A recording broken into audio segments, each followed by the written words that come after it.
What would your administration do to help women and minorities meet those challenges? Well, I think we saw what happens, and we kind of already went through it. I mean, we had a governor who had business experience who shut our state down twice, and I think everyone in here, I'm willing to bet, suffered because of that. So we need to know that as we face more challenges ahead, especially, as I said, with a president in office who is dead set on really destroying our economy, that we're going to hold our own here in Arizona and push back against the federal government.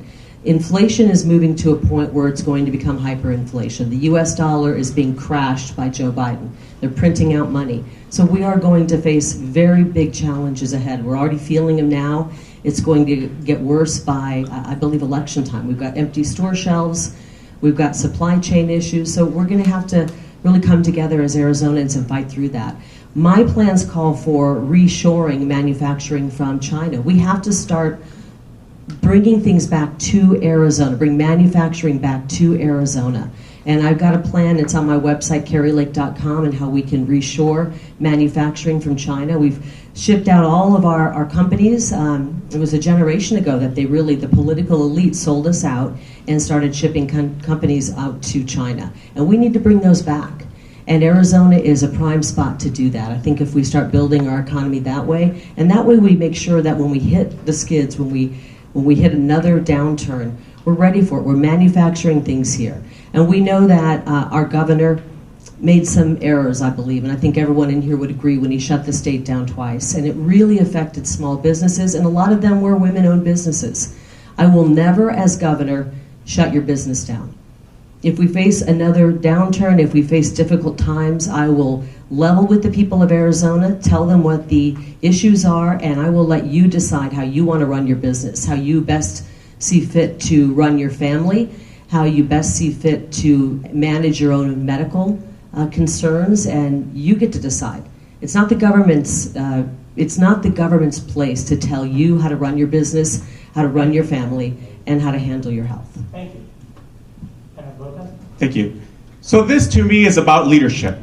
You know, I'm reminded that for the 3 years that I served as Chief of Staff at Customs and Border Protection, my first meeting every morning at 7 a.m. was my intelligence briefing with the CIA, the Department of Defense, and all my command staff. And what I knew is that on any issue, if we were playing defense, America was going to be in trouble that day. And so for Arizonans, we have to be sure that we elect leaders that are prepared for the unexpected. That's the true calling of leadership. So for us, where we have the biggest opportunity to grow our business sector is in trade. In Southern Arizona today, we have about 180,000 jobs that depend on trade with Mexico. In Texas, it's closer to 1 million jobs. Our economic input is about $15.3 billion.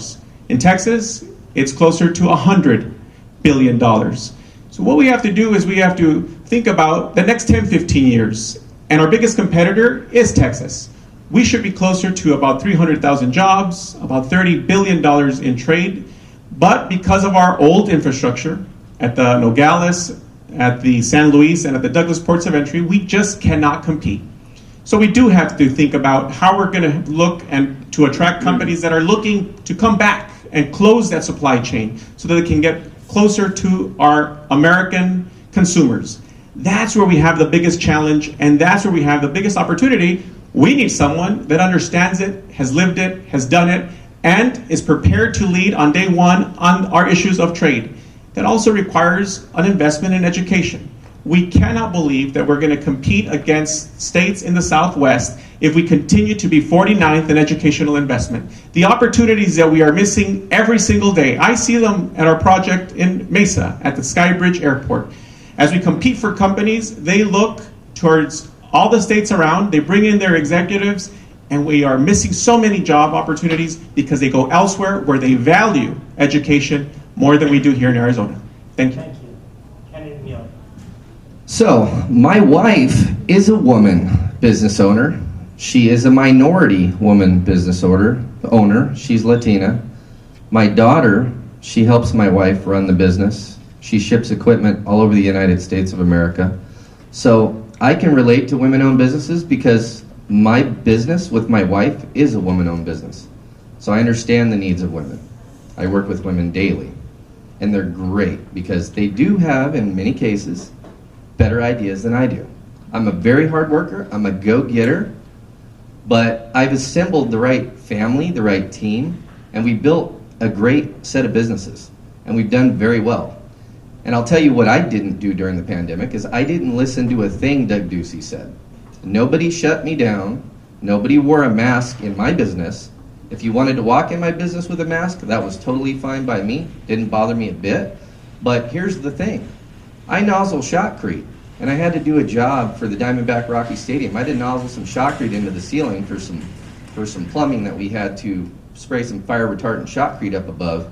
And they made me take off the N95 mask that would have actually protected my lungs from getting damaged by shotcrete and put on the doctor's mask. So by the end of a 3-day shoot, I'm spitting blood up. And so that's just my proof that that mask did not work, because if it didn't keep dust, concrete dust out of my lungs, how was it going to keep this tiny microscopic virus out of my body? There was no common sense during the pandemic, not at all, not even from people in the medical field. It really disgusted me. So I ran my business the same way I always ran my business, and my sales increased as everybody else shut down. I kept working, I made tons of money, but now I'm facing a problem. Because we were shut down for the 2 years that we were, we now have something called supply shortages. I need you to call CEMEX in Mexico, and I need you to tell them to send the Portland cement. There is hundreds of train cars on the other side of the border with Nogales full of Portland cement that they're not bringing in. We have a cement shortage right now here in Arizona, and for whatever reason, CEMEX is not bringing in the powder, which is the glue that glues together the dirt, the rock, and the water to create concrete. Thank you. That's a good one. Candidate Salmon, again, just for everyone's recollection, the question is, what will your administration do to help women and minorities overcome the challenges which they face? Thank you. First of all, my very favorite president of the United States was Ronald Reagan. And he said this, he said, the closest thing we're going to have to eternal life in this world is a government program. And I personally am very dubious when it comes to creating new government programs. I honestly believe that the best thing that government can do when it comes to the private sector and entrepreneurialism is to get the heck out of the way. I'm a big believer in research and development. My 4 years with Arizona State University, I've seen a lot more women come into the engineering program. In fact, I believe now the majority, by a slight margin, is women. We just need to provide better opportunities. And that's the other thing. Government is there to provide equal opportunities, but not equal stuff. And I believe that we should be giving every wonderful opportunity, including a first-class education, to every person in the state of Arizona. And we need to make sure that we do everything we can to make sure that when they then go into the business realm, that there are low barriers to entry and low taxes and low regulation. But I also believe that ultimately we've got to stop worrying so much about bringing big new businesses into Arizona and more on growing them from the ground up here in Arizona and providing the opportunities to make sure that that's going to happen. Thank you. Thank you. Like Matt, one of my favorite presidents was Ronald Reagan, who I had an opportunity to work for at the White House as a young staffer out of college. But he also said, government isn't the answer to the problem. Government is the problem. So my goal as governor is to make sure that we create an environment, a low-tax, low-regulatory environment, so that women and minorities and all businesses can succeed. I would be open to an earned income tax credit, which would be modeled after the federal earned income tax credit. Many other states have modeled it, something that I believe will help small business owners as well as you try to succeed. But when the next recession comes, which it will, we just don't know when, Arizona is far better positioned today than it was in 2008. We learned in 2008 our economy was far too dependent on a few industries. And a lot of people working very hard have diversified our economy. So when that recession comes, hopefully it won't be as bad. We won't have the peaks and valleys that we have had in the past because of all of the investment, big investment in semiconductors and electric vehicles and advanced manufacturing and fintech and all of these things. All that is great, but we can't fill the jobs. we need to do a better job, and I think for women and minorities in particular, we need to give women and minorities opportunities for education and workforce development and training. I am a huge fan of and will continue to be a supporter of career and technical education programs for everyone, because that's what it's going to take to fill all the jobs that this governor and business leaders and our legislative leaders in Arizona have worked so hard to bring to this state. We now have to support those we've brought here, and that is through workforce development and workforce training opportunities. Thank you. Thank you. I think the workforce is a major problem. I've had, obviously, the company that bought me, Birdseye, thousands of employees.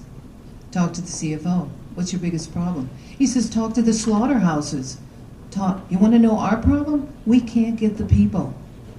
I've talked to companies that reached out to me here in Arizona, 500 people employing. They don't have a workforce. That's food production. Food production is big for us. We need to eat, right?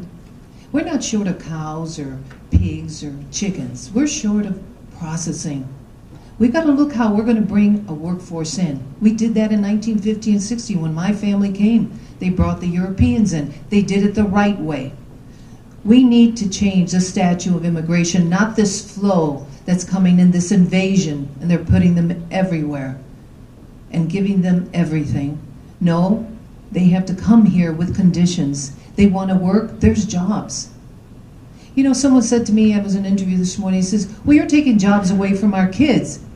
Well, and I said, do you think the kids want to go to the slaughterhouse? Do they want to work in a bakery, food processing? Do they want to be on the roof? We haven't trained them to take the first job. I do believe that we need to empower our kids in school and tell them, you know, I don't care what you do. You get out of school, I don't care if you go to McDonald's, because everywhere you go, you're going to learn something. That's what I used to tell myself.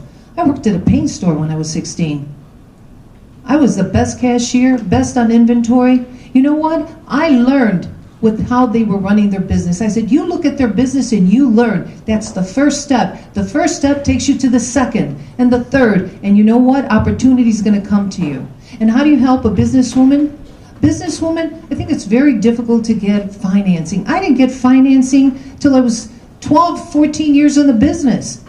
And all of a sudden they gave me $250,000 when I got my first deals with Costco. They wanted the purchase orders. So you always have to show your financial. If there's a way, and don't tell me that the banks are going to give it to anyone because they're starting a business. That doesn't happen.